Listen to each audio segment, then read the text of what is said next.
9.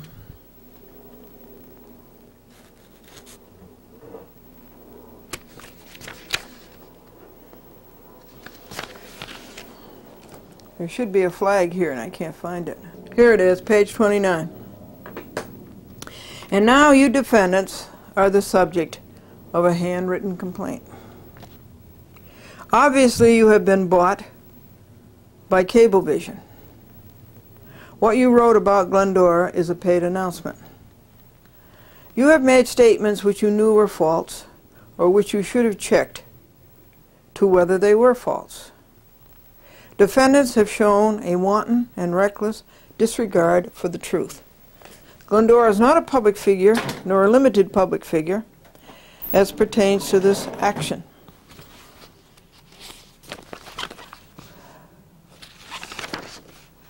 And page 30, paragraph 47 is reserved. Now here's their paragraph 19. Nonetheless, Zabi maintained that the proposed rules would give Cablevision the ability to censor any program that was critical of the company, as her and Glendora's shows often are, or that it otherwise found unacceptable, and one rule in particular which would allow Cablevision to change the time and day a program is aired every 13 weeks has the producers particularly irked. Says Glendora, nobody can give Cablevision such a right. This is unconscionable. Clauses. It cannot stand up in court anywhere. A right given constitutional and/or statutory cannot be usurped. Cablevision isn't giving us that right. You and I have that right by the Constitution and by the statutes. Cablevision took Glendora's program off TV once because of content. They were sued in state court and federal court. They lost. Even Cablevision would not be stupid enough, ignorant, and arrogant enough to do that again. It was Former's job to divert the lawsuits, but he was nescient and negligent in not knowing or in not warning of 47 U.S. Code Section 531E and Title IX New York Code Rules and Regulations Section 595.4 and New York Executive Law Article 28 Section 829.3, now Public Service Law Section 229. Charles Former was either ignorant of all that or he deliberately and maliciously and knowingly violated the law. That's what he gets paid by us shareholders. Shareholders aren't getting any dividends. We give the money to him to stop lawsuits like this, to prevent them. Rather than the sophomoric sentence that ends paragraph 19, Defendant Meade should have cited Cablevision's violations of both state and federal law, first come, first served. Cablevision's Maurice Cunningham was standing on her head at the quarterly producers' meetings in Rockland, Westchester, Hauppauge, Riverhead, and Lynbrook. Let me make a note to ask about those quarterly meetings. Maurice blithely ejaculated, "We want to give new producers a chance to be on TV. This is first come and first serve. The law says." Well, this is a magnanimous gesture, but it is not what the law is. We were there first, and we are to be served first. But Cablevision's ignorance of the law and arrogance in breaking the law of New York State and the United States of America is not news. As a shareholder, Glendora protests the money that the Dolans spend on ignoring the law, breaking the law, and paying a liar for hire to cover up their arrogant bad citizenship. The Dolans never have the figures available at the annual meetings, how much they have spent in litigation. This is a figure that Lawrence Tisch, when he owned CBS, always had at his fingertips for Evelyn Y. Davis. Former was ejected from United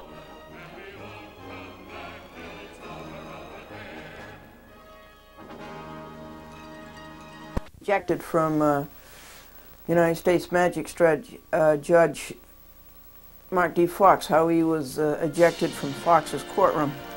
And the tape ran out. So I have to go back here and say in 1996, Fox ordered Former to leave the courtroom because Former was quote-unquote making faces. Look up the record, and Glendora has it on audio tape. Magistrates do not have court stenographers. The record is kept on audio tape, which can be purchased for $15. We're up to page 33.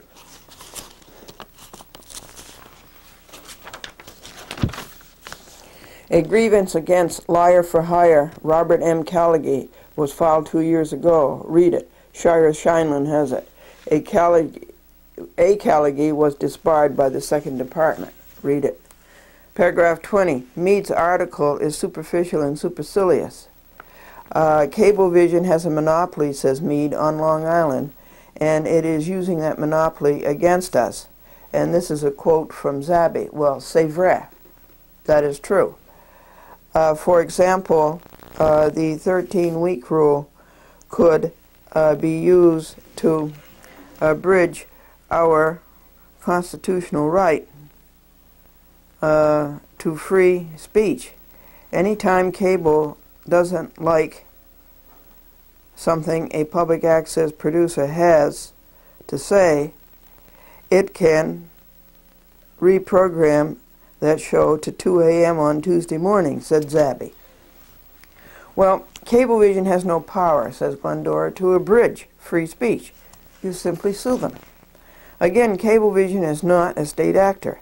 In Glendora's 1993 lawsuit, Cablevision was acting in collusion with state actors, County Supervisor Glendora and Consumer Affairs Commissioner James Picken, for telling James A. Kofalt to take Glendora off of TV. Glendora was reporting that Gillard and Pickern were not protecting you consumers of Nassau County by allowing Scott Lord to operate an underground lawn sprinkler business without a consumer affairs license. Billionaire Dolan stole the subpoena money. The trial was all set to select a jury, folks, on March the 3rd, 1997. By federal rules of civil procedure, anybody who is subpoenaed has to be paid in advance for time and travel. This amounted to $350 that Franklin paid Charles and James and 3 other Cablevision defendants in advance. At any cost to eschew an American's duty to go to court and testify the truth, the Dolans put the money into the party and got the trial adjourned. They poured other money. Now, Charles L. Bryant, the United States District Judge, made a fool of himself manufacturing a reason to rob Glendora of her trial. And he was appealed 3 times and sued several times. Knowing fully well that the trial was zapped, billionaires Dolans did not return the $350 subpoena and put it in their bank. They stole the subpoena money. They knew fully well that the trial had been adjourned. Galata, Picken, and a 3rd consumer affairs defendant returned the money. Cheapskates Dolan kept the money for 1.5 years and refused Glendora's multiple demands to return it to Franklin. They kept it until ordered by the court to return it. To this day, the cheapskates have not paid Franklin the 9% statutory interest for using his money for 1.5 years. But cheapskate Callaghy was ordered by Bryant 3 times to pay Glendora $125 for the audio tape Callaghy demanded as evidence that Cablevision censored Glendora's program on the basis of content. Callaghy defied the court 5 times. Callaghy has not paid the $125 yet, and this is all in the docket, Glendora versus Cablevision. The New York Law Journal had a story on this subpoena issue, but not a good story. Supra shows the failure of defendants to inform the public of what is really happening, and they have a duty to America to do so. They have a duty to inform to you what is happening. Glendora does not live far from the site of Peter Zenga and Free Press. Now, who are the defendants? See info. Well, this is the whatever you call it in a newspaper.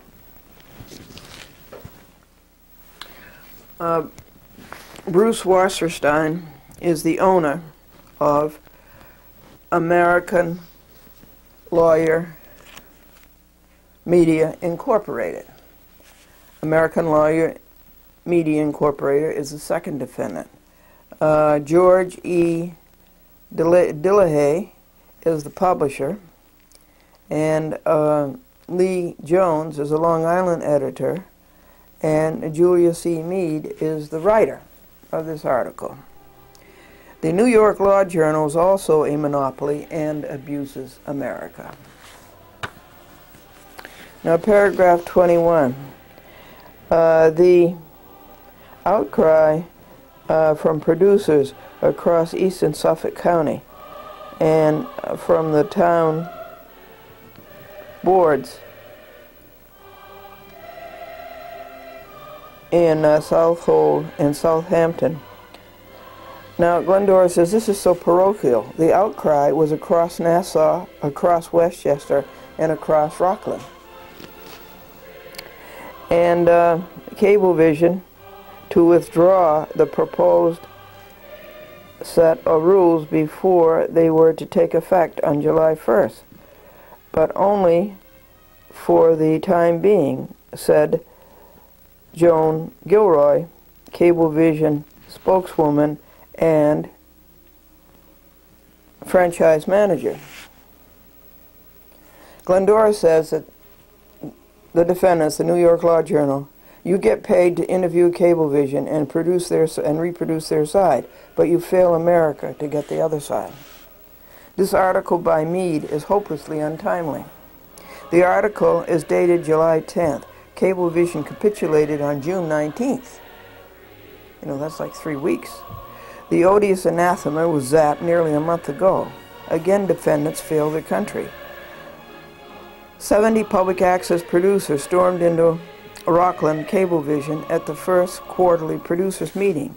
It was a near riot.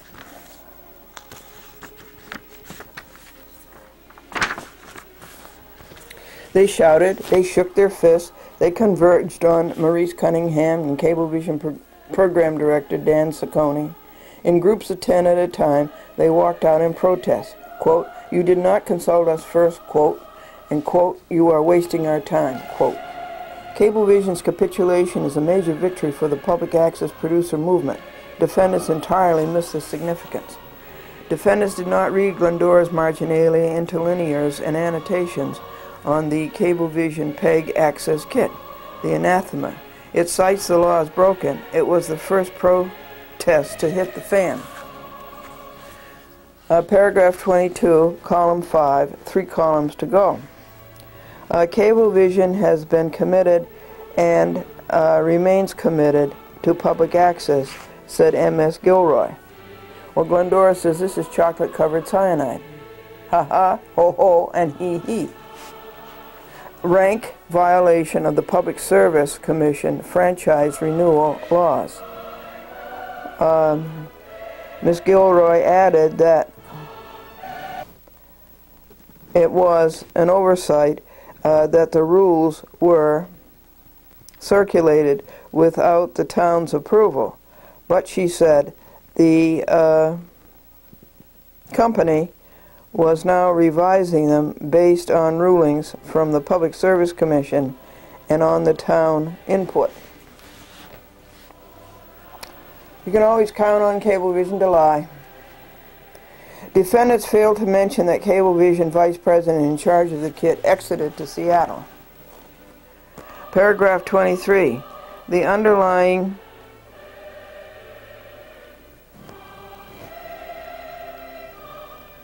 this is so faint, this wording. The underlying idea was to make the rules fair for all producers, but also to secure Cablevision's investment in its equipment, Gilroy said. In Riverhead in particular, that the producers had become accustomed to having free reign at all hours of the day and night. Well, that's Riverhead's Steve Laurie, who's the greatest public access coordinator who ever lived. He was so good at public access, he was fired 1.5 years ago. Any Cablevision employee who is good at public access gets fired.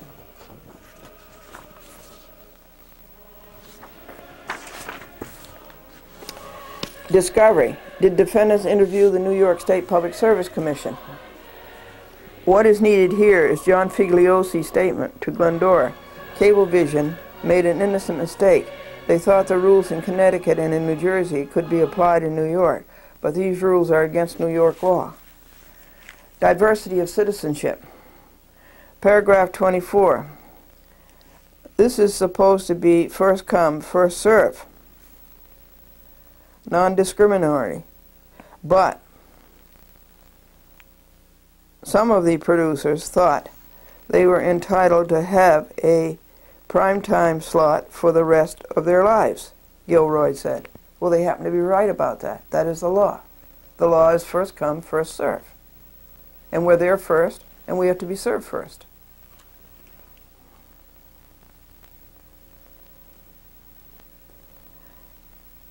Though the studio is open 12 hours a day, 6 days a week, she said, some producers are demanding that we be open Sunday and have the cafeteria available too.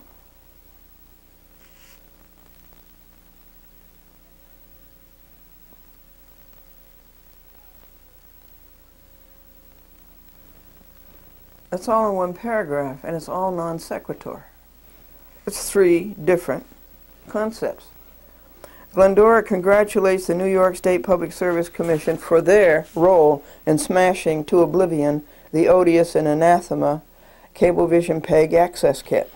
But Glendora has a cause of action against the Public Service Commission insisting on a local sponsor. People do not want to sponsor public access programs. Wherefore, therefore, and ergo, the Public Service Commission has to be sued for violating its own law. The Commission cannot limit nor prohibit public access. Public Service Law, Section 229. Glendora plaintiff is confident in every defendant's paragraph there will be a lie, so she just lists the next paragraph as libelous without even reading it. And this part was written on August the 7th, and today is August the 15th, so that's about a week ago. Paragraph 25, column 6, controversial shows. Gilroy said that she had to air the cablecast the show when she really didn't want to. Now this article is paid for by Cablevision, as you can see increasingly. This article is pro-Cablevision. What did defendants receive in exchange? Just as Cablevision buys judges, so does Cablevision buy press. Paragraphs 26 and 27. Ibid. It made me sick, said Gilroy, to play that program. And then he speaks of another one. And Glendora says, willingly or not, quote unquote, must be expatiated upon or left out of print. Now what do they mean by that? Paragraph 28. Meanwhile, writes the New York Law Journal, though the Public Service Commission, the 13-week rule was that Southold and Southampton officials have backed the producers by writing strongly worded letters to Cablevision asserting that their franchise agreements gave them the authority to approve the rules ahead of time. Of course it does. That's part of the franchise law. To approve or not approve, says Glendora. Did Riverhead get the second public access channel? What was left over from Father Tom Dolan's pet? Then Glendora came to Long Island and made public access producers aware of their rights and shareholders' rights aware of their ownership. Paragraph 31, the last column. And names Horwood of the Washington, D.C. firm of Spiegel, etc.,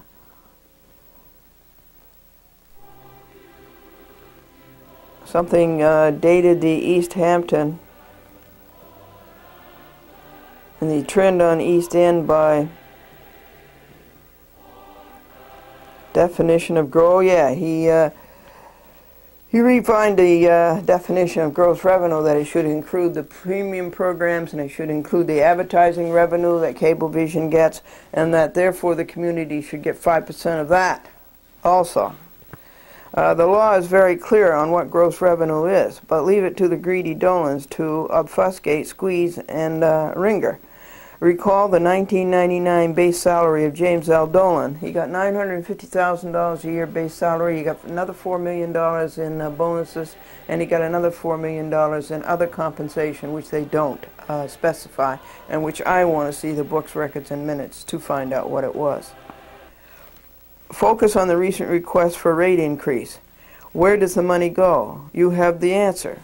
Read the annual report, read the proxy statement. $30,000 a year to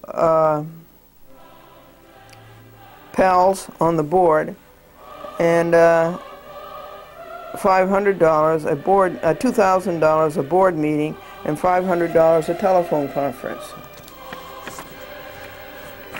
We are up to page 45. The Dolans will not let Glendora shareholder go to board meetings. Why? Well, shareholders are not allowed to go to board meetings. Famous quote at the annual meeting of June 17th, 2000, 10:30 a.m. Who owns the company? Shareholders. Everything with Cablevision is a matter of negotiation, a euphemism for dollars. Paragraph 32. Meanwhile, ongoing public meetings meant to help Southold and other towns define the issues have also helped crystallize the negotiations there, said Mr. Yabrowski. Those of us left who own our own souls, says Glendora, can read between these lines. I can't even read the lines. The print is so faint. The main issue is public access. That says it all. All the other issues are sub-issues, said Yakuboski. Glendora says expatiate. The article ends, and readers still do not know who, when, where, what, and why. And here's a picture of a public access producer who is a lawyer. And he has a show every week and has had for some years. What is his name? William J. Fleming.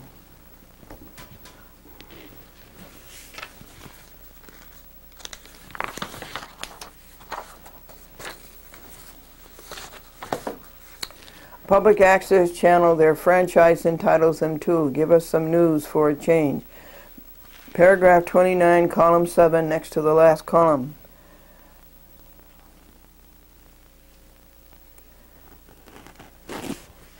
Greg Yagubowski, the Southold town attorney, said the town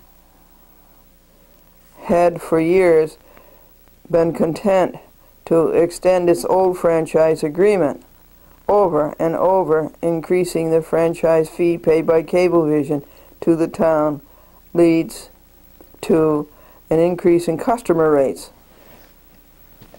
If the town gets an increase of the cable company has to pay 5% to the municipality for the use of the public way, and if that 5% increases, well then Cablevision takes it out of the subscribers, goes after the subscribers for a rate increase. A second channel for government and a third for educational is a municipality's right. They must protect the public's right to have same. Cablevision for years got by with using just Channel 5, which was a religious channel, Telecare, and Charles Dolan gave it to his buddy, Father Tom. And then we were stuck on Channel 25. We didn't have our own channel, which is against the law. We're supposed to have a designated channel. Okay. Defendants are now the subjects of a handwritten complaint. Coverage of Public Service Commission rule is grossly deficient. Coverage by other public access producers is pitifully scant. Coverage of Mark Shukin, a Cablevision vice president, and his leaving is non-existent. Zabby did a whole lot more than is delineated in the article. The article is obviously a Cablevision buy. Other than greed, does this article explore Cablevision's motivation to zap public access, to wit? Court defeats such as Moss versus Cablevision, Glendora versus Cablevision, Glendora versus the Board of Directors, Glendora versus Cofault, and I left one out, McClellan versus Cablevision. Glendora Graphics, greed is written all over their faces, and, quote, cable TV is a license to steal, quote, no dividends, the dollars go into the pockets, quote, no interest on the $350 they stole, ad infinitum. What holds up the negotiations is Cablevision's avarice and censorship. This article, the subject of this lawsuit, is simpleton. It is abominably inaccurate. It is frivolous. Obviously, it is a sellout to Cablevision. It sinks with not giving the public what it wants to know and giving the public what it does not want to know. This particularly refers to the Cablevision paid comments on Glendora. Its basic journalism defects have been listed: who, when, why, where, what. Get both sides, inter alia. Its libel violations are listed herein: willful, wanton, intentional, reckless disregard of the truth, printed with knowledge of falsity, stupidity in not checking and ascertaining the truth, published with serious doubts as to the truth, inter alia. Glendora has been in public access since 1972, 28 years when it started. She knows whereof she speaks. She has done 22,785 half-hour programs as of last Tuesday, and we are now up to, this one is 2,790. She will do another 10 next Tuesday, August 15th. That's today. Even if defendants had been astute enough not to mention Glendora, Glendora would sue for the harm defendants have done to the public. That's to you, and to the public access movement. Defendants failed to reference the all-important law, Public Service Law, Section 229. Here's a picture of it, folks. And I'll read it to you. 1. The Commission may not prohibit or limit public access. No municipality may prohibit or limit public access. No cable operator, no cable television company may limit or prohibit public access.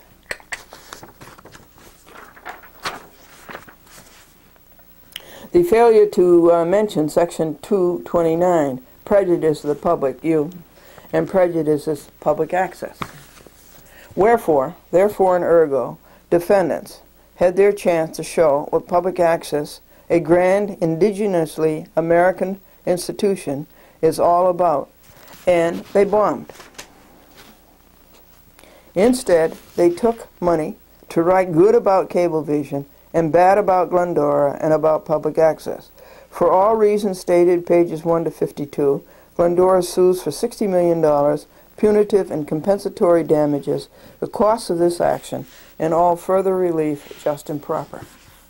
Dated White Plains, New York, August the 11th, 2000, Anno Domini, yours in truth, Glendora. When Cablevision took Glendora's program off of TV, and Glendora sued Cablevision, and the courts told Cablevision to put the program back on TV, this story made the New York Law Journal, and this was in 1994. Also, there was a big story in Newsday, the Long Island newspaper, but let me get you the color copy of this. It's much prettier. Black and white doesn't do it justice. And in addition to justice, we need mercy. Here's the color picture. Boy, you have a nice orange band on the hat and an orange blouse, an orange vest rather, and orange bottoms, and a navy blue jacket. Orange and navy blue, you see, are the colors of Nassau County, where Cablevision is headquartered and steals your money. And it was quite a big story. It went on for... And then the New York Times had an article about it.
We'll resume Crescenzi just a second while we're unloading the TV equipment.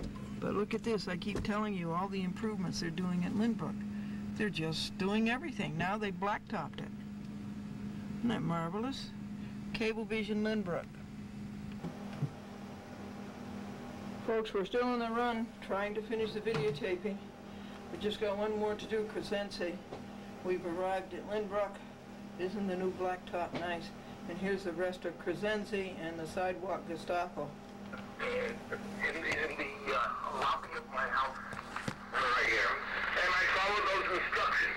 The other day, I put out my recycling newspapers. I wrapped them up in with twine, like they say, and I put them out on the curb, exactly by their instructions. I get the next day, about 11 o'clock, they come along and they say that I had two boxes that were improperly dismounted, that were in my garbage heap, or in front of my garbage collection. And I said, who put them there? They said, they don't know, but they were in front of my house, and they want to fine me $25 for this. Now they've done this twice before, and I think that this is illegal. It's a violation. It's a gratuitous violation of the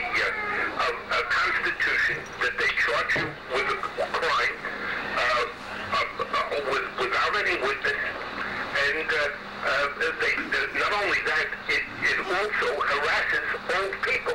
I'm a sick old man, and the house has been there for 75 years. My family's been there all of those 75 years.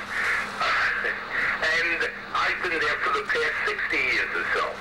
I never had any problem with these people. All of a sudden, the sidewalk Gestapo comes around, and I've got to go there now. The last time, here's the trick that they pull on you. When you go down there for a hearing, they give you a speech after waiting 2 hours. They give you a big speech. A woman comes out dressed like a judge, a Zionist, probably, and she says that she'll give us an opportunity to plead guilty, or because they can't reach us because they got 2,300 cases for that day, and they can't reach us. So they adjourn the case again. So I spend 2 whole mornings there on the old one, and now I've got a third one of these violations, and you never get a trial. I requested the accuser to be present so that as required by the Constitution, to be confronted by my accuser. They don't do that. And in the meanwhile, they're charging me with, and then they give you a whole paper with advising you of how they can proceed against you. They foreclose your house. They do everything. It's only Hitler could have done it better.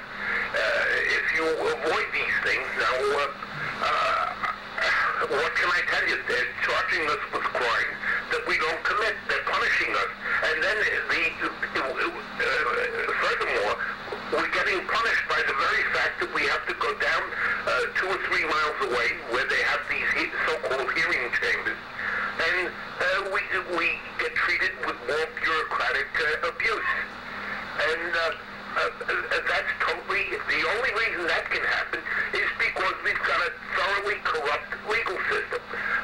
The lawyers can't do anything about it because it keeps the judges, this keeps the supply of judges, the fuel line of the supply of judges coming through, because this is where eventually they start out, these hearing officers, administrative hearing officers, they get their jobs there, then eventually they do a couple of years of experience there, and then they go up the line, and then the next thing they do is they become civil court judges, and then they go on the Supreme Court, and they are trained in this police mentality that they've got to get the enemy, and the enemy becomes the citizen, not the crooks, and they support the crooks, and this of course is one reason why you can't get justice in the courts, because they start out by incriminating honest citizens. It's a hate crime because there is no other reason for it. They do this now because we are human beings that are in the way of their ambitions to dominate, their ambitions for power and money. I think that this is something that this is a fuel line which feeds the entire line of corruption all the way up to the Supreme Court of the United States, which is nothing but a bunch of gangsters. It's a gangsterhood of people that are protected by the weapons of the government, their marshals and police enforcement. And what else can I say? I think that so we've got to get rid of the sidewalk Gestapo before we get this, because what they do is they infiltrate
Ninth Circuit out in California?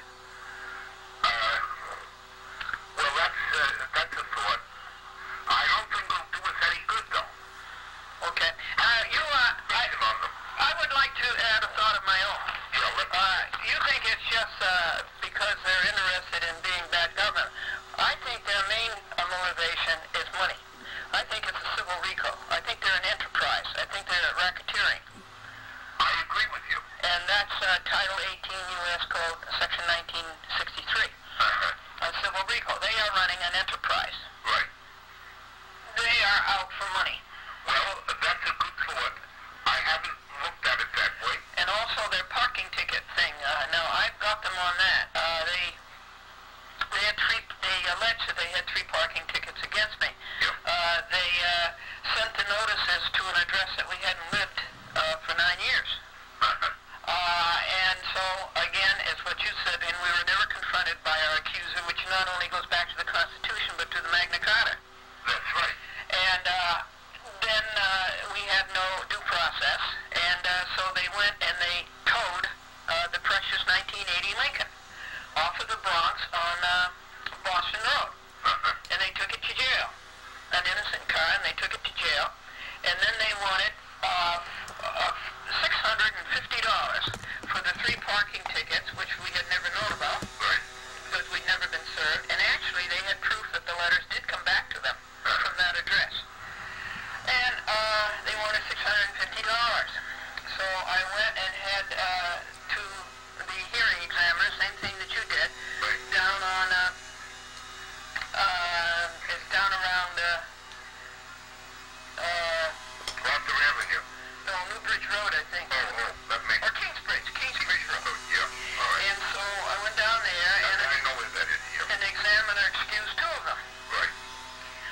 So we went and we paid $439.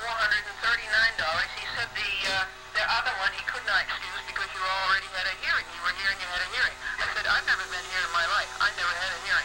He says, oh yeah, they did it by mail. That's quite a hearing, isn't it? And you weren't confronted. Well, you see, that's exactly what they do. That's the Gestapo. Okay, let me continue. And so he excused 2, and he said the 3rd one he couldn't excuse. But he says you could go, and even though it's like 10 years late, or 3, 4, 5, 6 years late, you can go try to appeal it, even though it's so late. Right. And so we went and we paid $439 for the towing fee, for the sheriff's fee, for the storage, for the something dollars on another ticket, and then we paid cash, $439 cash, and then we went over and appealed in Brooklyn. Right. Way over in Girolamo Street, we had to appeal the 3rd one, which was $113.55, and we waited for our appeal on that, and we went before 3 examiners, and they said that the parking ticket was not readily determinable as to its location. And so they forgave that one.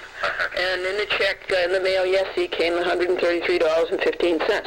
We are still out $330, I believe. So if they don't give us back that $330, we are suing them. And we'll also sue for the 52.5 hours it took us. But that's at the time and the wear and tear on your physical body. You know, we don't get younger, we get older. Those are your pendant state claims. And that's punishment without crime. Yes. This is against the law. It's only illegal in a Third Reich society like Adolf Hitler had. Maybe we should sue them together. Maybe we should sue Gene Cosensi and Glendora plaintiffs versus the New York State, the New York City Racket. New York City racket. New York City. No, we could just make one plaintiff, like one defendant, I guess. Yeah, but we call them a racket, organized crime. Well, they are. Now, Dean Warren has a case against Judas Kay, who was the chief judge, for running a racket here in New York. Yeah, he had one against the love judge, too. That's right, against Wood. Kimball Wood. Kimball Wood, right. So, maybe we should sue them together. Well, I think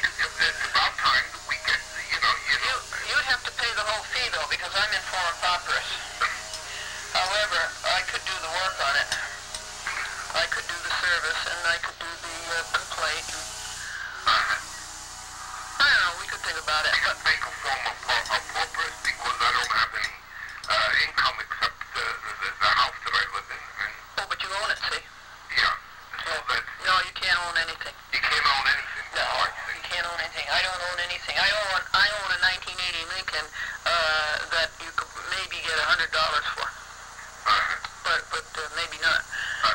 And I own it. Right, so I'll have to go for the $150. Oh, yeah, you'd have to, yeah. But, I don't know, it's interesting. Okay, well, that's a good lesson. This is it. We gotta let these people know that, you know, that they try to give you the impression that they're doing a public service by taking away your garbage. But then they're coming around and they're criminalizing the activity without having committed a crime. Yep. They're creating a crime of fantasy, Well, who put this? which is religious in nature, because this is what the heresy is all about. It's where you don't think the same way these other people, and of course, what they do is they impose their thought upon you that you've committed a crime by doing something with your garbage that doesn't exist. It's fantasy. So it's religious in nature, and so it's a violation of the First Amendment also that they're applying a religious procedure to you. Well, that's pretty interesting. Okay, I'm going to read you my oral argument for September 7th. Okay? This is the phony criminal case where the Pinkerton beat up, well, he inflicted 6 bruises on me, and then he turned around, socked Franklin in the jaw, who's 78 years old, and sprawled him on the floor, and we both ended up on the floor. And then to cover it up, he said he didn't do it, and then he said we attacked them. And in total, there's 53 conspirators, and it's gone on, as you know, for 3 years. Okay, so here I am in front of 3 judges at room 1705 at 40 Foley Square. Right. And I am saying to these 3 judges, standing before you is a man who made up a story, who used taxpayer funds to orchestrate 3,960 lies, who betrayed the United States of America, and who used government's tools to protect himself and his friends instead of protect the public. Right. Edgardo Ramos calls himself the government, quote unquote. He is the anti-government. Right. But you are used to that. This is not the first time an assistant U.S. attorney has lied, stolen, and cheated in front of you. Edgardo Ramos has lied under the flag of the United States of America. Edgardo Ramos has lied before God. He has no personal knowledge of what happened February the 18th, 1997 from 9:20 a.m. to 9:35 a.m. He was not there. Everything he tells you was removed once, twice, thrice from the scene. He cheated on discovery. Glendora had a federal rules of procedure right to discovery. He cheated on that, and ASRAC cheated with it. Why are United States judges afraid of United States attorneys? U.S. attorneys can ruin judges' careers. Now this judge, only a magistrate, was scared stiff of this U.S. attorney. She bowed to his every whim. She stooped to his level. She obsequiously acquiesced to every violation of an American's rights. All judges do this at conference motions and sidebars. But this one, Joan M. Azrak, was up for reappointment. Her 8 years were up in the 3 months. So she capitulated to Ramos's every whim, every lie, and every injustice. Like Edgardo Ramos, Joan M. Azrak sold her soul before my eyes. They sold their soul for a madman, Bruiser Ken, a 240-pound hulk, 50 years old, who socked a frail male, 78 years old, 125 pounds, in the jaw and sprawled him on the floor. Frail male, will you please stand?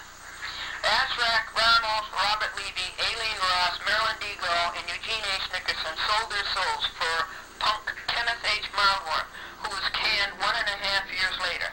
And Pinkerton lost the contract, and Glendora will take full credit for that. Glendora and Franklin have told you the truth, the whole truth, and nothing but the truth, and always have, so help them God. Edgardo Ramos, those mentioned Supra, and the rest of the 54 conspirators never have. The raison d'etre of these courts is to ascertain the truth. The evil Eastern District of New York failed atrociously. It is taxpayer waste and abuse of authority. Glendora never committed a crime in her life. She complains about and exposes crooked liars and corrupt judges. That is not a crime. That is patriotism. The real is Edgardo Ramos, Bruzacan, and the entire civil recall, 54 conspirators in the evil Eastern District of New York. 42 U.S. Code Section 1983 and Section 1985, and 18 U.S. Code 1963. The crimes against Glendora are possedly delineated in hundreds of pages sent to you, which you, not clerks, have a USA duty to read and intercept. First Amendment retaliation, robbery of due process, robbery of Fourth Amendment right to an oath sworn to under penalty of perjury, robbery of Fourth Amendment right to probable cause, speedy trial, deferred prosecution, a summons instead of a false arrest, a complaint of truth instead of a complaint of lies, ambush, discovery,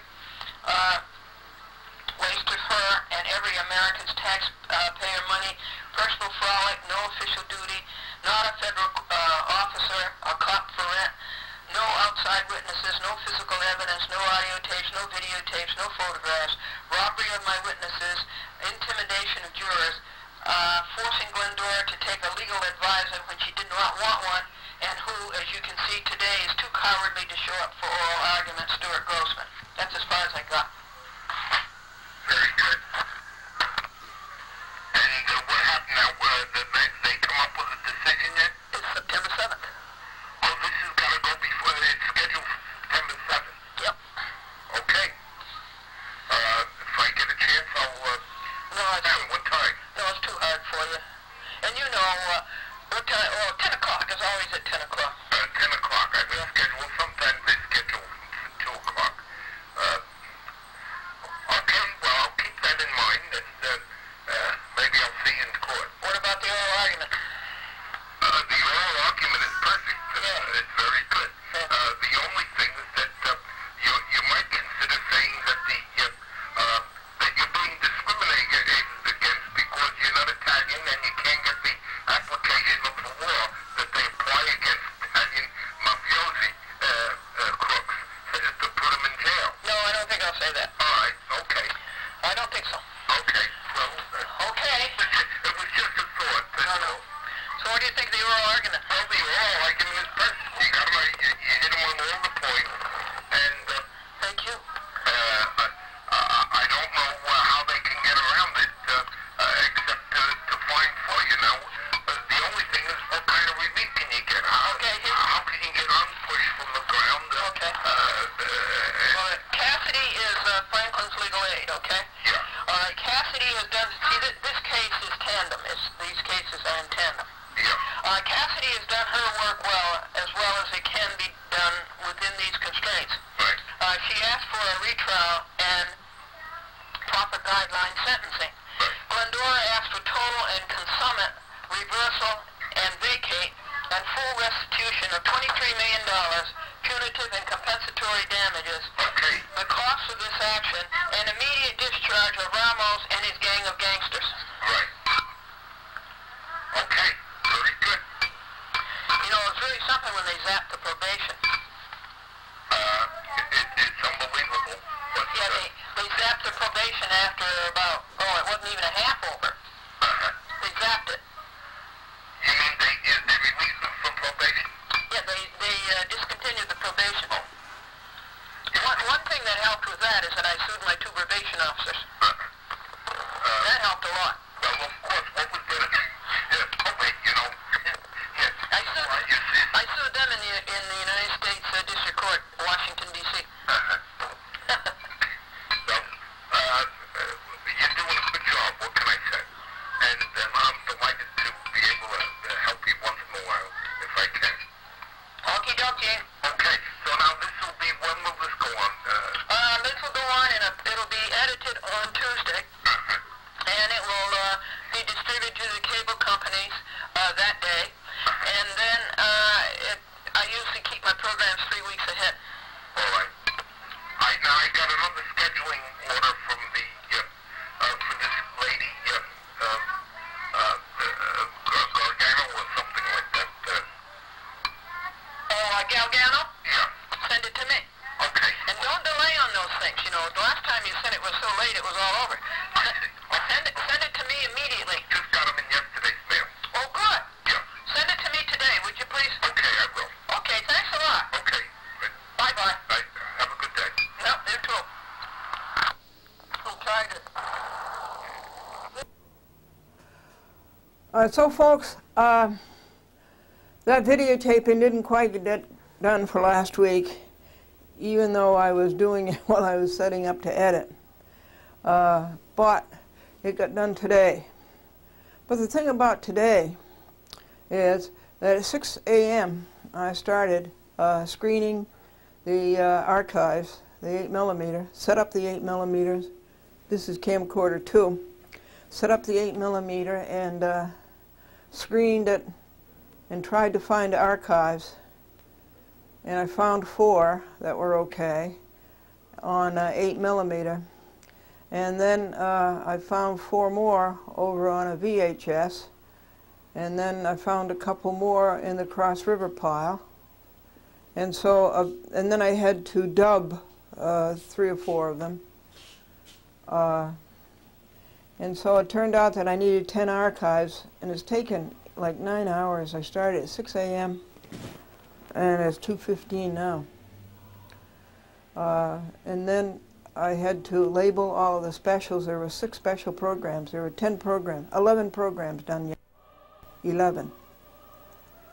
And I went away and left them at 3:40 and went up to Bethpage, from Lynbrook to Bethpage, to make my demand on Cablevision to see the books, records, and minutes. This is about the 40th demand, 40th time they have broken the law. And what happened up there is going on to the next edition, the Long Island edition, because that's where Cablevision is.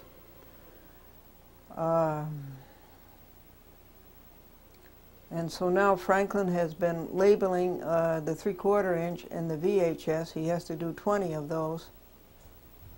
4 editions, 4 VHS, and 4 3/4 inch. And he started that at 118. And then I have to go through all these discs. You know the character generator that comes up on the screen? It comes up from these discs. There's 5. I have 5 discs. 4 are completely full. And it's an amazing thing that one of these discs, disc 4, has something like 225 pages on it. Isn't that amazing? The character generator is the Chiron. I told you, didn't I, about Adam asked God, God, why did you make Eve? And God says, well, I thought you were lonesome. And Adam says, well, why did you make her so beautiful? Well, so you would like her. Well, God, why did you make her so dumb? So she would like you. Did I tell you about the accountant? He told his client, he says, I'm going out of private practice, I'm going to go to work for the government. And his client says, oh, congratulations, what are you going to do for the government? And the accountant said, I'm going to make license plates. And the other accountant, who was so brilliant that the American Association of Accountants named a loophole after him. Isn't that new blacktop at Lynbrook? Nice. My goodness, all the things they've done to beautify that place. They put in that new wooden wall fence, and they did the new wallpaper, and they did the new rugs, and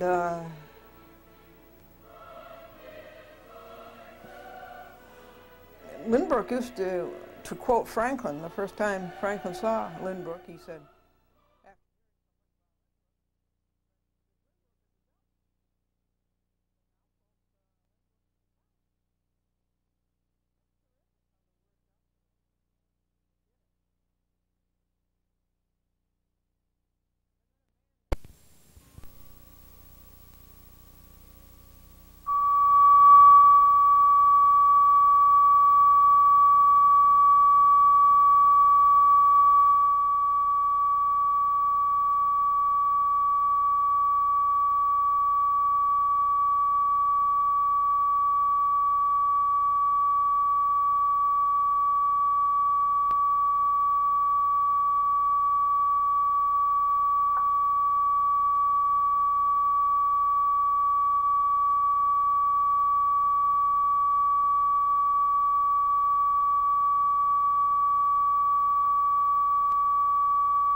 And he got into terrible financial trouble. He and Tata.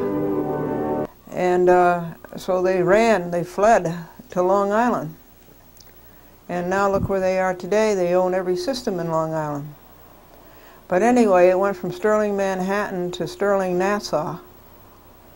And there were only 6 people working for the company, and this young man that I talked to was one of them.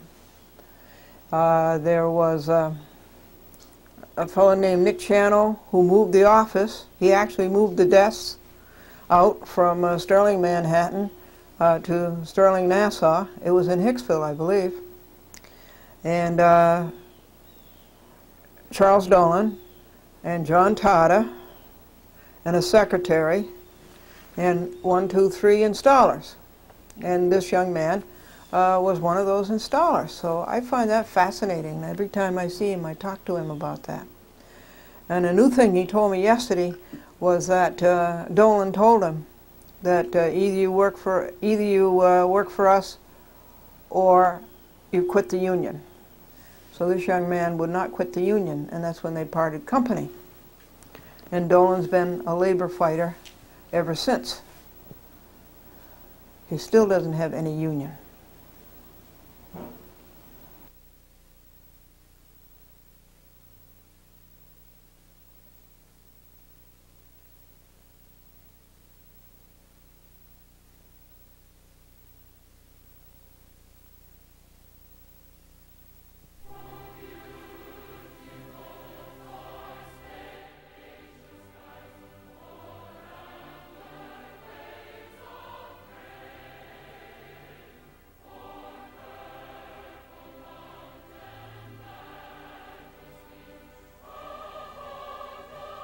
Hey folks, how are you? Welcome to a Chat with Glendora Public Access Program number 2797.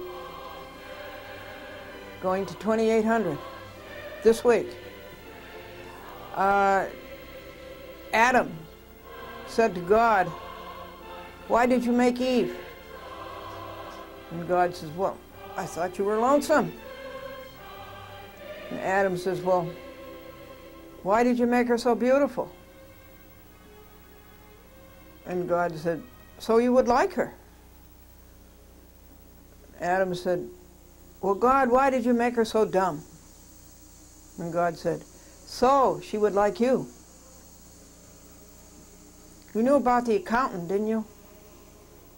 He said to his client, "I'm not going to be in private business anymore. I'm going to go to work for the government." And his client says, "Oh, congratulations. What are you going to do for the government?"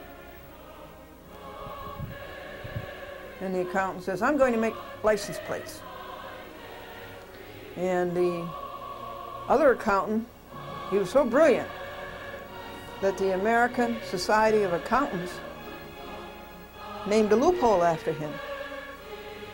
Now, today is Wednesday, and the sun is out. Can you believe that? It's sunny. No rain.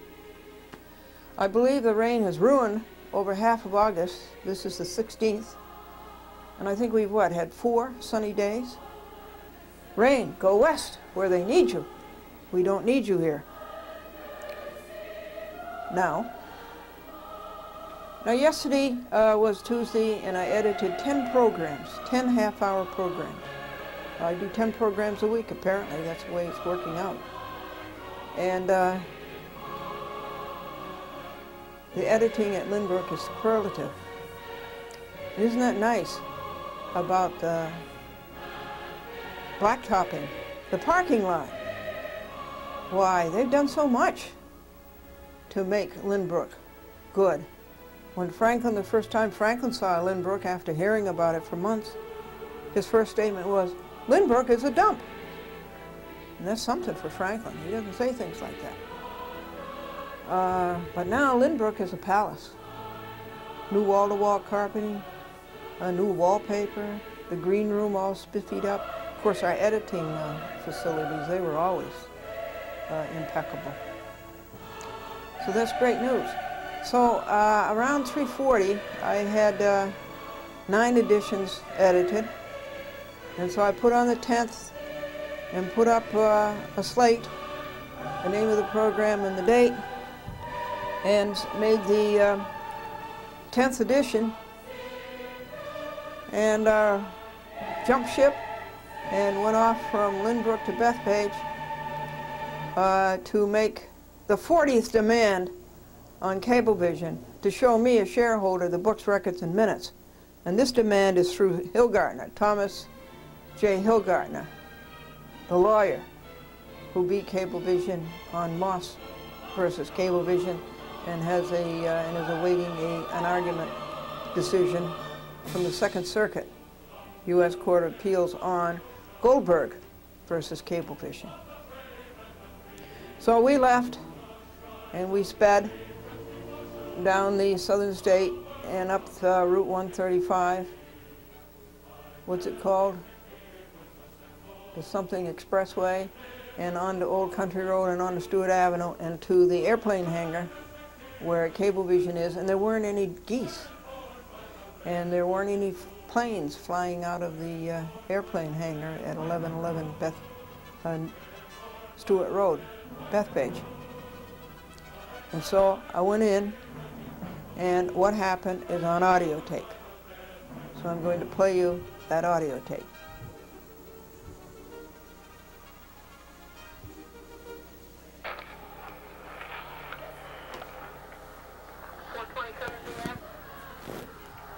Glendora, going down Stewart Avenue to Cablevision headquarters in Bethpage, where Glendora will make her demand to see the books, records, and minutes.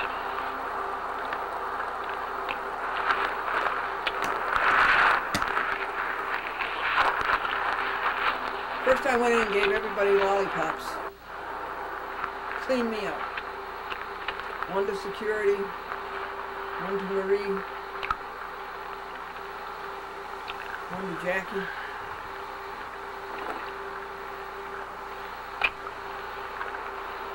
The date is August 15, Tuesday. And the sun is shining. It is not raining. Gasoline is $1.70.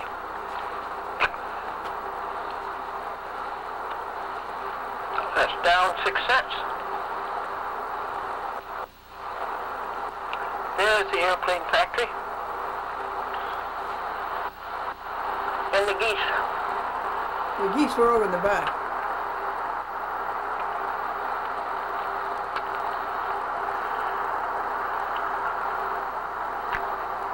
They moved, you know, from Woodbury to Bethpage. When Cablevision moved, the geese moved with them. That man went through a red light, didn't he? Yes, we caught a picture of a man going through a red light. Idiot. Thank you. 4:29 p.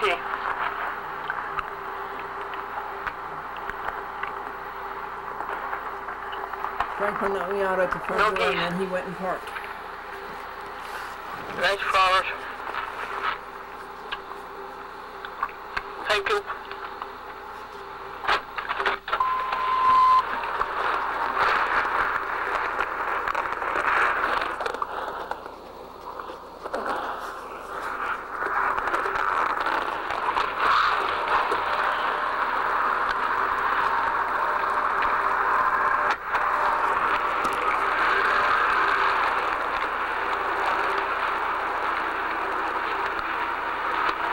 Hi there.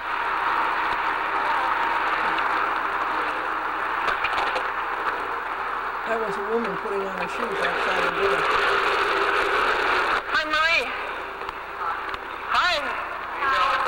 Good, how are you? Here. Marie D. Gregorio. Well, thank you. Here. I'm doing the best. Yeah. You're the best. Here. Well, you have a pocket phone. What's the end of it?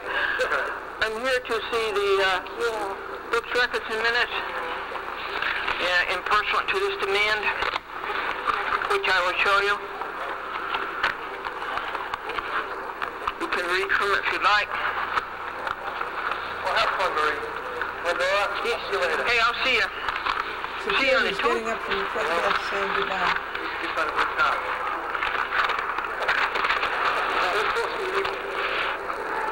Hey, Glendora, you're the best. Yes. Okay, Marie, I'll sign in. Yeah, I'll sign in. Are you signing the You book? turn over a new leaf here, Marie. You are. 8:15. Badge number. Name. Glendora. I got you the Company badge. address. No last name. A chat with Glendora? No last name.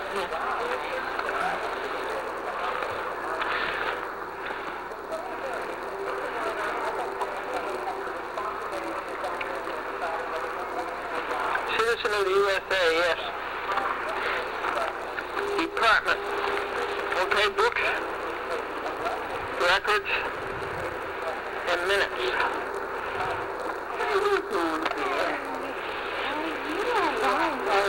Purpose for visit. To inspect. And thank you for that. Glendora. Oh, I'm sorry, with an L?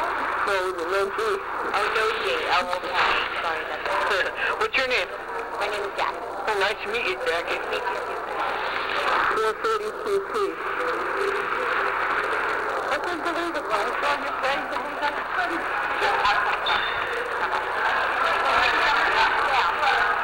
Good, Marie. Do you know why the man was worried about his fourth daughter getting married? Why? Well, he said, my first daughter married a man from Singleton, Missouri. They had one child. My second daughter married a man from Twin Oaks, Missouri. They had 2 children. My third daughter married a man from Three Rivers, Michigan. They had 3 children. So why are you worried about your fourth daughter? He says, she's going with a fellow from the Thousand Islands.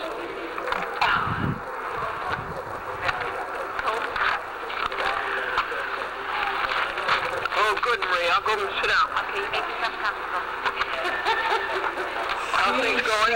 Marie Gregorio said that somebody would be down to see me. Yes, thanks for helping him out last week. Oh, okay. He said how nice you were to him.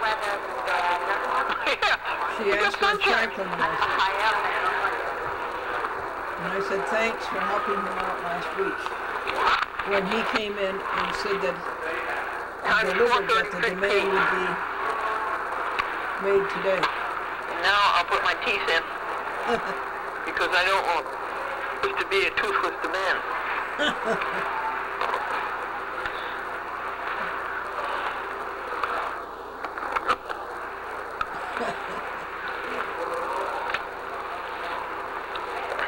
I have a porcelain facing that keeps dropping out.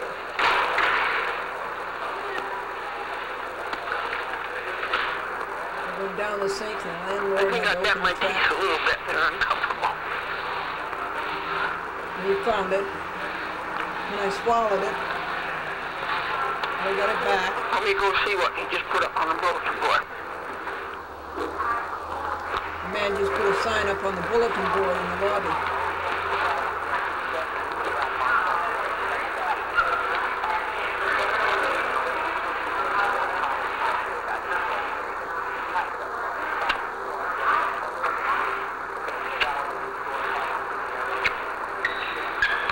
Rainbow Financial Training Section number 3, cash requirements and ROI''S.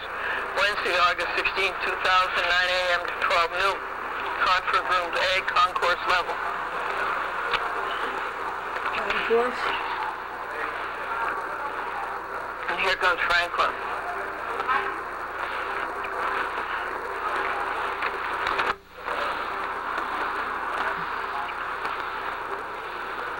Okay, I gotta hurry this up a little. Oh, sweetheart!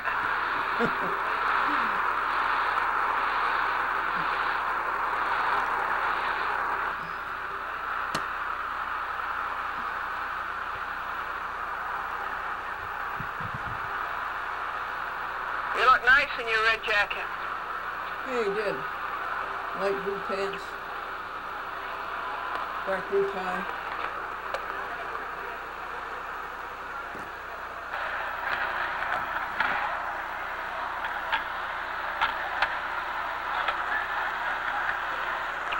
I have made my demand.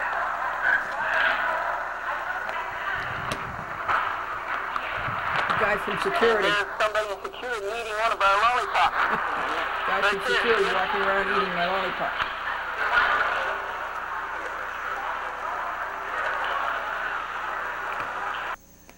We waited 10 minutes in the huge airplane hangar, and a woman appeared, and that was Virginia Salhouse, and she appeared from behind the reception desk where the elevators are, and she said, "Hello, Glendora," and "Hello, Franklin." And listen carefully to the rest, please, because here, before your very ears, is Cablevision breaking the law for the 44th time. How did she know?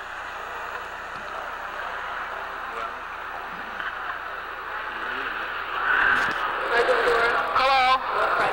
Hello? No, wait just a second. Don't you move. She handed me a letter. You're not going to show me the books, records, and minutes, and you're not going to show me the shareholders list. Yes? She handed me this letter. Cablevision, 1111 Stewart Avenue. And it's addressed to the wrong person. She's not using the designated address. And that's pretty stupid. Okay? And I said, you just wait a minute till I open this letter. Because she started to run away. Hello? No, wait just a second. Don't you move. You're not going to show me the books, records, and minutes, and you're not going to show me the shareholders list. Yes or no? I want to hear you say something. Yes or no? What are you shaking your head for? Is it loose? What are you pointing at the envelope for? You're not. I'm here to see shareholders' right to see the books, records, and minutes. She wouldn't talk. Virginia D. Salhouse would not talk. She started like making movements with her lips, and she points to the envelope, but she won't talk. What an existence. Okay, listen. You show them to me. She's walking away. You have the letter there. The time is 4:41 p.m. I'm asking you orally. Are you going to show them to me? You haven't requested them from me. Now that's another cop-out you're not going to get away with. Did you go to school and learn to lie? It says here your request dated August 7, 2000 to CSC Holdings Incorporated has been referred to me. Now it's up to you. Don't run away.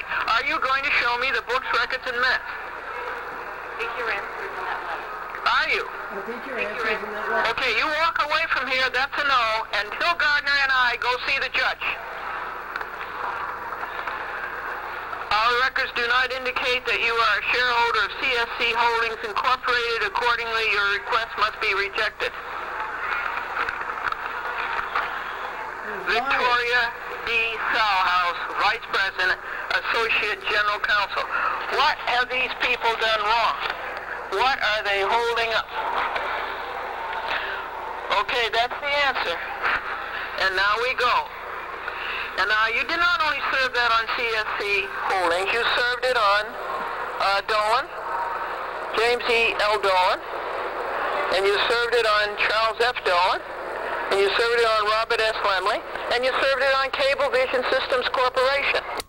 That's Franklin. He served it last week, last Tuesday, August 8th. All of them. Okay.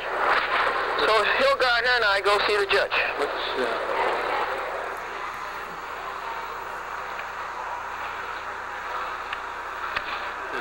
Okay? She wouldn't talk? She knew she was breaking the law? Isn't that a great honorable position to be a vice president and to lie, steal, and cheat? And that's how you earn your money? Yes, if you work for Cablevision. Liar, thief, and cheater. Salhouse again. She walked away. She refused to show me the books, records, and minutes. Okay, the time is 4:43 p.m. We're leaving and we're going back to Lynbrook and finish the editing. I'm a shareholder of Cablevision Systems Corporation. What kind of a weak dodge is that?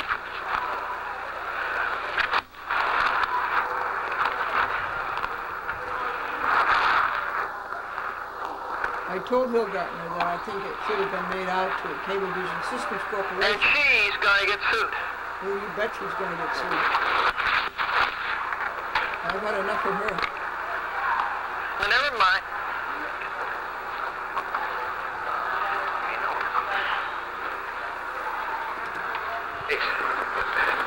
And did I ever look her straight in the eye? And did she dodge an oral answer?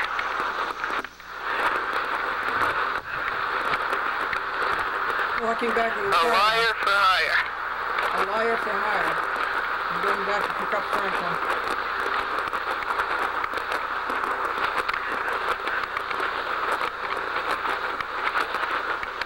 They have a guard. Well, now we will go see the judge.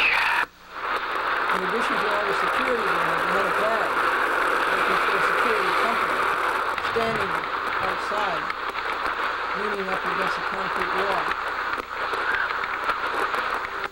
When you lie, steal, and cheat, you're a paranoid.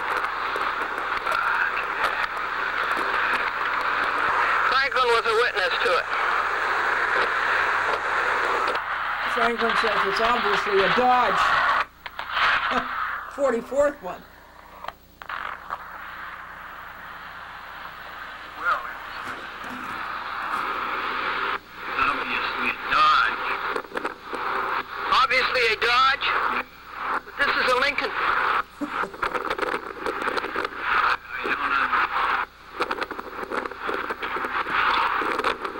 CSC Holdings Incorporated. CSC stands for Cablevision Systems Corporation. They have ward off To ward off questions that they don't want to answer. questions they don't want to No, answer. the annual report made it clear that the company is called Cablevision Systems Corporation. CSC Holdings Incorporated is something that disappeared within the past year or year and a half.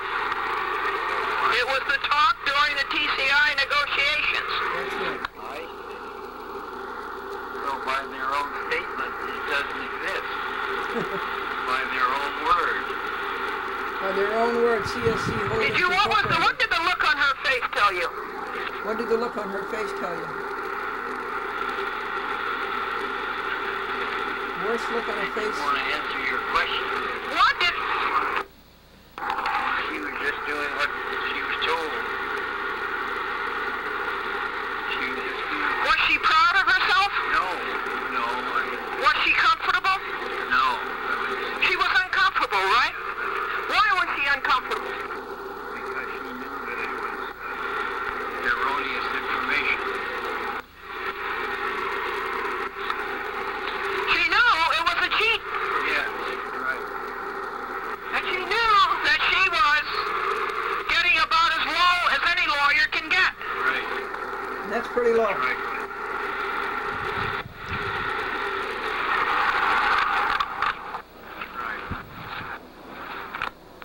I would rather be we than they.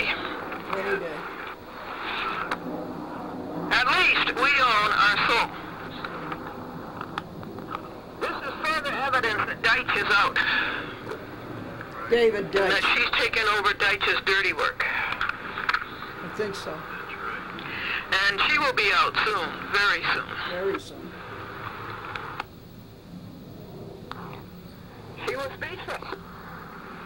She couldn't find any words spoken. She was speechless. Came out on top. Who came out on top? Good. Thank you. Truth. Why? We backed him in a corner again. They didn't do what they should have done. We cornered them, right? Yeah, we cornered him. In their great, big, billionaire building. We cornered them. Cheating. That building, by the way, is tax-free. What happened to her? What did she do? What did she do? She disappeared. How did she do that? Just How did she disappear? faded it right here, like faded into the woodwork. Faded in the Where woodwork. did you see her go?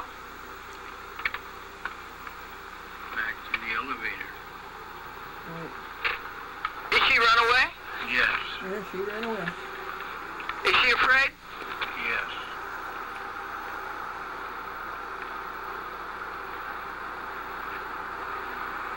Another victory for the good side. Another victory for truth. Cellhouse is the one who called up 3 years ago and asked Glendora to withdraw her appeal of the Cablevision derivative action suit. Wadolinsky, or whatever her name was.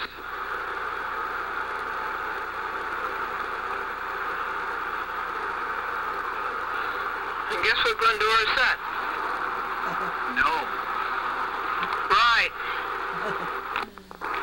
At 4:55, folks, we're cruising down the 135. The, what's it called? The something Seaford Expressway.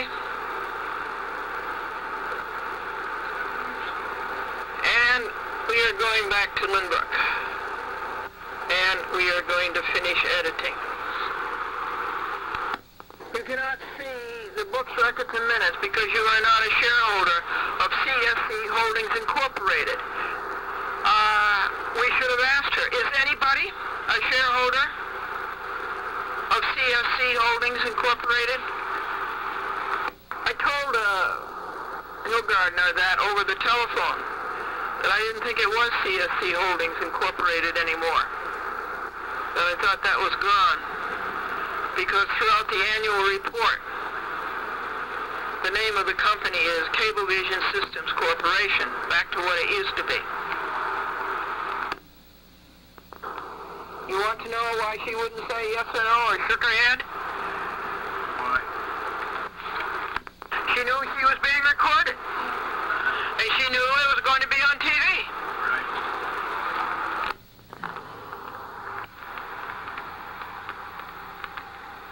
This is the southern state. West. See that elm tree? Okay.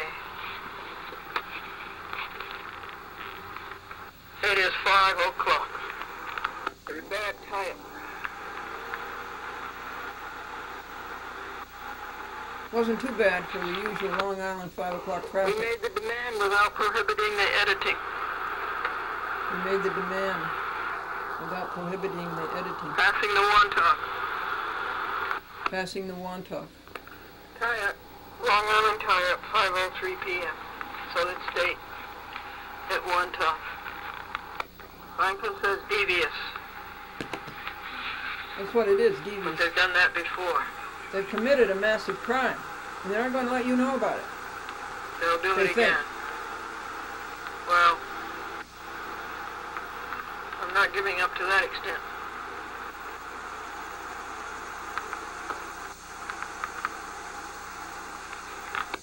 Why was Cellhouse afraid to speak? Why was Cellhouse afraid to speak? She knew I'd be recorded. Why was she afraid to be recorded? Yeah, why are they afraid of being recorded? I'm not Because afraid of she's being cheating. recorded. Because she's breaking the law. Because she's Or cheating, she'll get sued anyway. and she's going to get sued anyway.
State and exit 21. Nassau Road, Hempstead and Freeport. Is that where you live? Moving along, making good time. And so in silence with and cowardice, South House retreated to the elevator.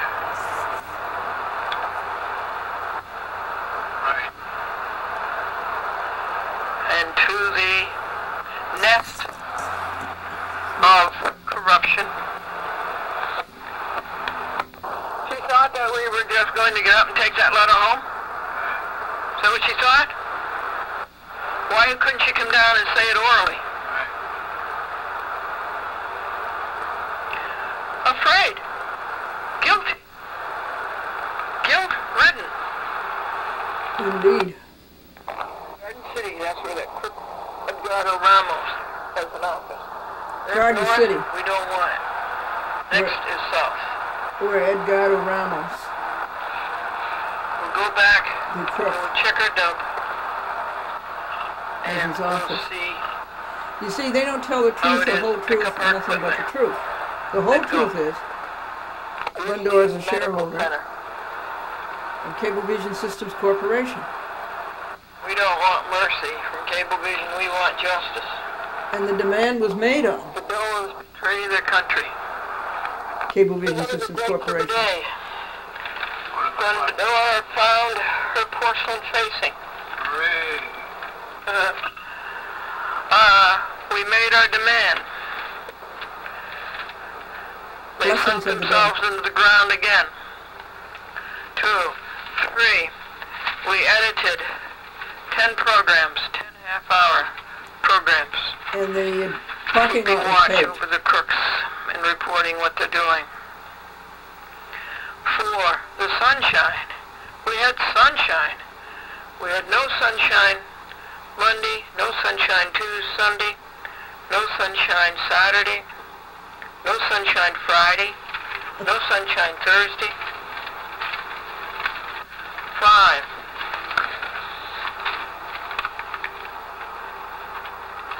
Franklin went to see Angela Lease.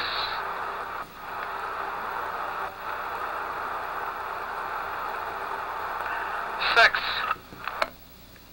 Over there, folks. In Lynbrook, it's the worst looking cemetery I've ever seen. I would never be caught dead there. We are back to Lynbrook at 5:22 p. That would have been a better video record than an audio record to see her retreat in defeat. But the camera was down here at Lynbrook working, and it was making the 10th edition. All those men hiding behind that one poor woman. How is that for manliness? Virginia Cell House. It's Virginia Cell Soul.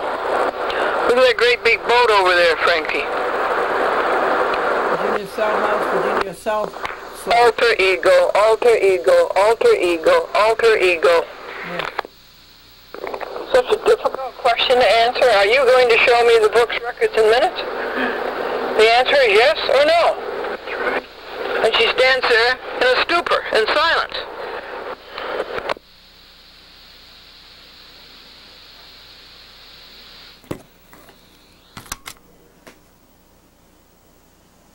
And that's the end. The saga of the self-esteem.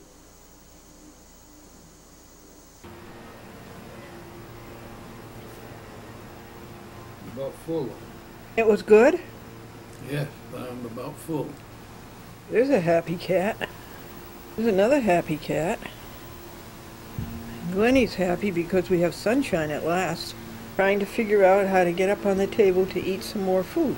But we pull out a chair.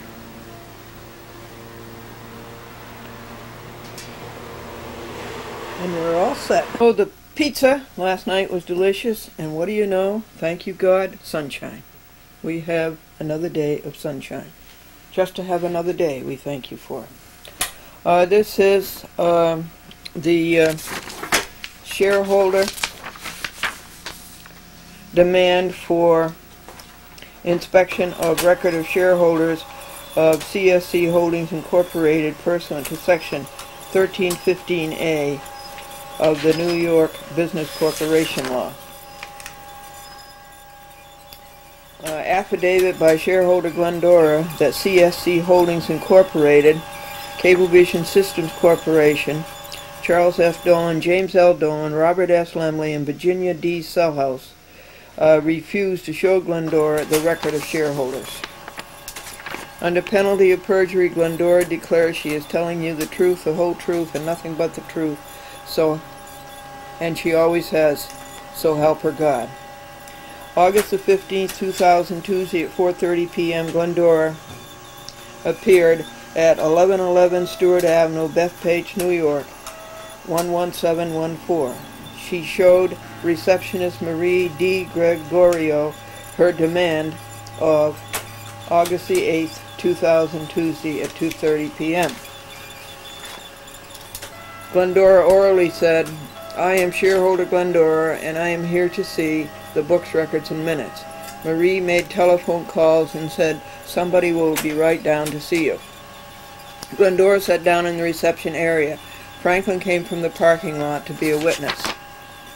6 minutes later, Virginia Sellhouse appeared from the elevator carrying a letter. Hello, Glendora. Hello, Franklin, she said, and handed this letter to Glendora. She started to walk away. Glendora said, stay right here. I want to see what this letter says. While opening it, Glendora said, I want to know if you are going to show me the books, records, and minutes. Sellhouse refused to say anything orally. She shook her head, no. Glendora said, I want to hear you say yes or no. Are you going to show me the books, records, and minutes? The letter. It says Cablevision, and then Cablevision Systems Corporation, Victoria D. Salas, Vice President, Associate General Counsel, August 10th, 2000. Dear Glendora, your request dated August 7th, 2000 to CSC Holdings Incorporated. CSC, of course, stands for Cablevision Systems Corporation. Has been referred to me. Our records do not indicate that you are a shareholder of CSC Holdings Incorporated, or accordingly your request must be rejected. Very truly yours, Virginia D. Sellhouse, Vice President and Associate General Counsel. And she doesn't seem to copy it to anybody. And this is the envelope that it came in. Glendora read the letter aloud. Sellhouse backed away, continuing to refuse to answer Glendora orally. She did mumble. Franklin said she also said what? Your answer, when you said yes or no, what is the answer to my question? And she said, the answer is in the letter. Oh, thank you. She did mumble something about, I'm not the one who refused your demand. Against Glendora's protest, Sellhouse backed off and disappeared into the woodwork. It was 4:40 p.m. circa. Franklin and Glendora left the building and returned to Cablevision Lindbergh to finish editing a chat with Glendora. Dated White Plains, New York, August 17, 2000, Anno Domini, yours in truth, Glendora, shareholder, with the designated address.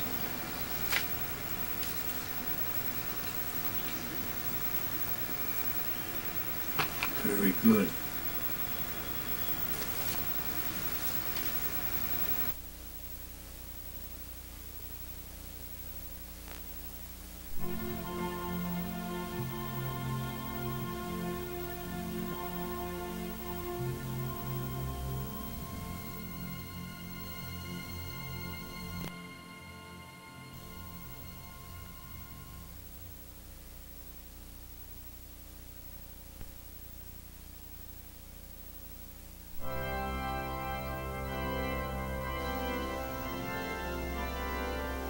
is so bad about this, folks, is that those men hide behind this woman. 3 men hide behind 1 woman. And the 3 men are James L. Dolan, Charles F. Dolan, and Robert S. Lemley. That is unmanly. Where is their manhood? Going on here, folks, is the printing of the Public Service Commission, Glendora's memorandum to them. This happens to be page 13. And you missed the changing of the cartridge through Tom DeLuca. We recycle these copy cartridges, and they last a long time, and it's cheaper than buying them at Staples.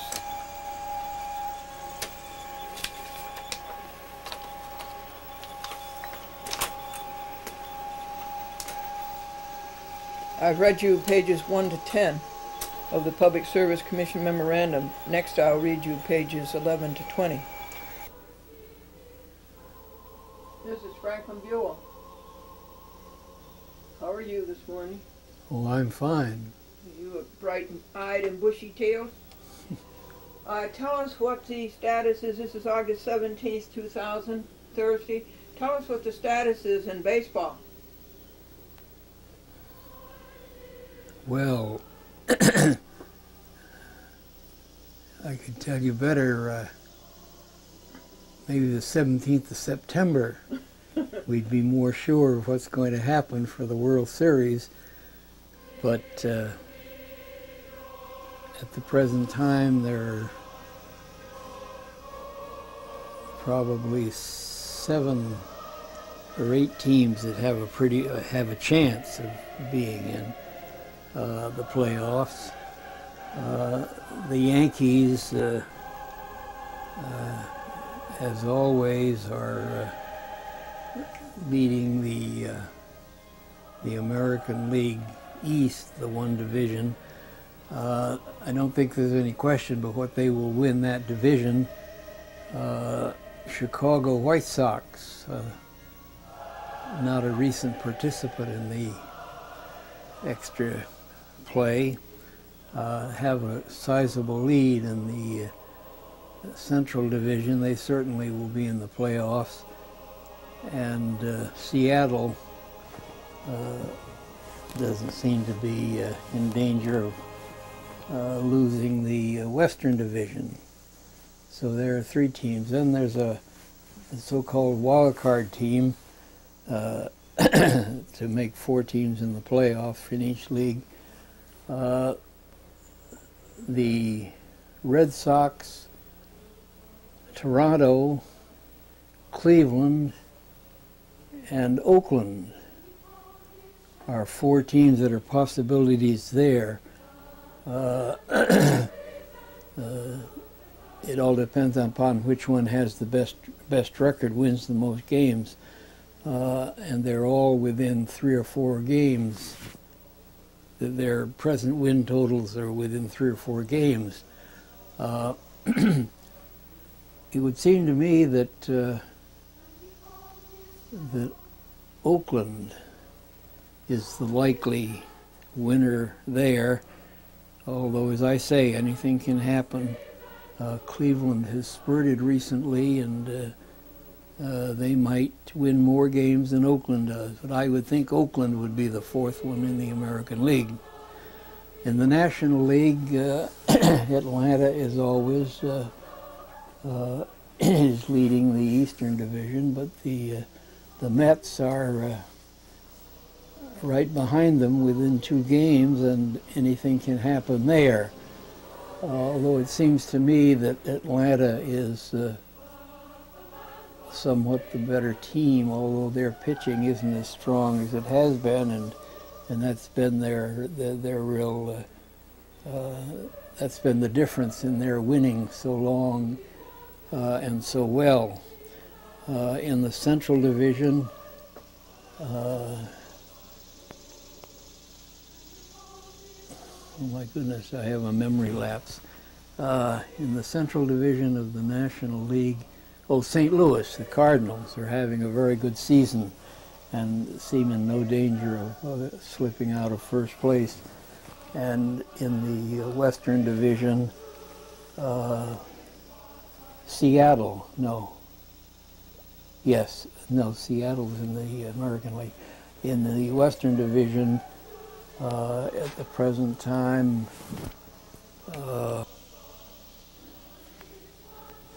in the National League's Western Division, there's a real close race. Arizona was the leader during most of the season, but about a week or two ago, San Francisco, the Giants, went ahead of them, and they're now a couple of games ahead, and that will be interesting. It seems to me that Arizona has the better team, but San Francisco's young pitching is doing very well, so there is a real question. Will it be San Francisco or Arizona? And the likelihood is, no, not necessarily. The team that loses there will be the wild card team, or the Mets will be. They have very similar winning records now. So it'll be either the Mets or the team that loses in the Western Division that would be the wild card team. Some people would say in this part of the country that the Mets have a good chance of finishing first ahead of Atlanta, which is possible. I wouldn't expect it, but the Mets certainly will either be the Mets or the loser of the San Francisco-Arizona combination. That would be the wild card team. So that's the way it stands now. Who will be in the World Series? Well, you can never count the Yankees out, although their pitching is weaker this year. I would think the Yankees probably would come through, particularly because of their experience in postseason play. And in the National League,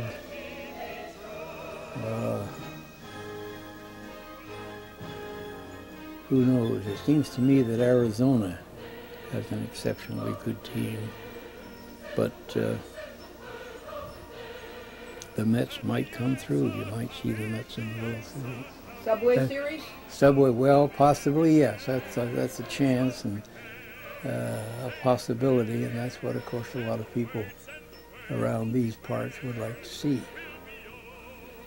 Thank you. You're welcome.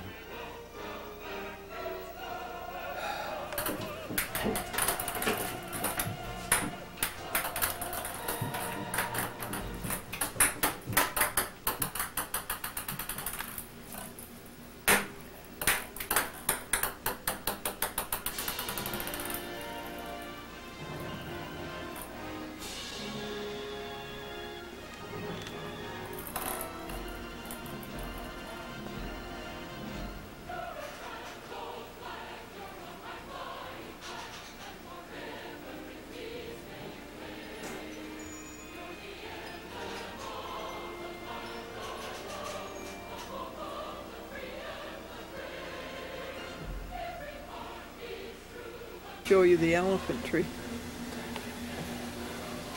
Look at him, he's way above the sun porch railing now. Ginny loves it out on the sun porch. Hello. How are you? You're beautiful. Look at the size of that leaf.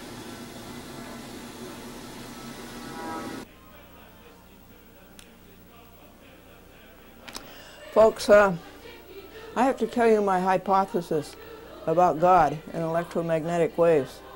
As you can see, I have to get up before dawn.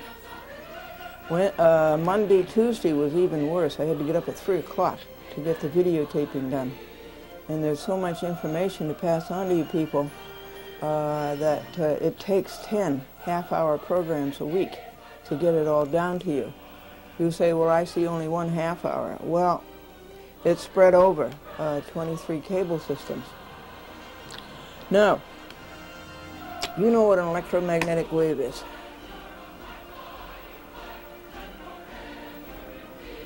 Okay. Light is an electromagnetic wave. The red electromagnetic waves are the lower frequencies. And the lower the frequency, rather, the lower, it has the larger wavelength, okay? And it has a smaller frequency. I mean a smaller, that's right, frequency. Now, red, orange, yellow. Yellow has a smaller wavelength and a higher frequency. Green is going to have an even smaller wavelength and a higher frequency. Blue is going to have a higher frequency and a smaller wavelength. Violet is going to have a higher frequency and a smaller wavelength. I believe that the whole universe is an electromagnetic spectrum, and the only part of the electromagnetic spectrum that you and I can see, feel, is the spectrum when it comes to light. Now, after the violet frequency, you go into the ultraviolet frequency, and you can't see those. And then you have, on the other end of the light spectrum, the color spectrum, you have the infrared, the frequencies below red. You can feel those as heat. And you have microwaves and gamma rays. Now, okay, so I believe that one form of God, or the form of God, is electromagnetic waves. And when two of these waves converge, or three of them, or four of them, or five of them, you have an elementary particle, something that you can't see or sense. This is my hypothesis. And that when these particles group, you have a larger elementary particle. And when these second groups group with again, then you have an even larger elementary particle, and so on, all the way up to the elementary particles that the physicists have discovered. And this is electromagnetic waves, energy turning into matter, by Einstein's theory of E equal mc squared. C stands for the speed of light, which is 180,000 miles, 186,000 miles per second. Light travels in 1 second, 186,000 miles. So now you have energy, electromagnetic waves, changing into matter. And then when these elementary particles group further, I believe you have protons, electrons, and neutrons. And when they group, you have an element, and that's hydrogen. This, the lowest number element that we have, the most elementary element we have. And then when hydrogen atoms group, you have oxygen. If there's 8 of them or whatever, you'll have oxygen. If there's 12 of them, you'll have carbon. And out of carbon, oxygen, and hydrogen, most of our stuff is made. And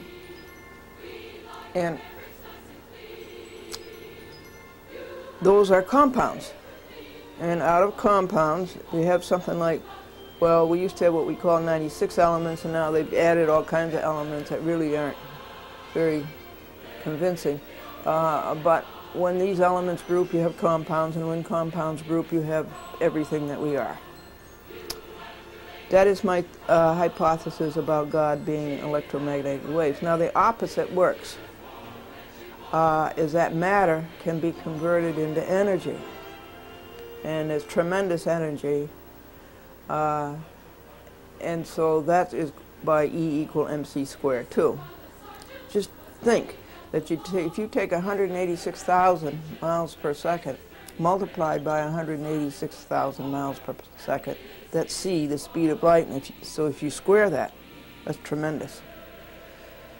So there's a tremendous lot of work that God does in converting energy into matter. There's a tremendous amount of work that God does to convert matter into energy. And that is my hypothesis. I wanted you to hear it. Now I'm going to play you the record of what happened on a beautiful day, Thursday.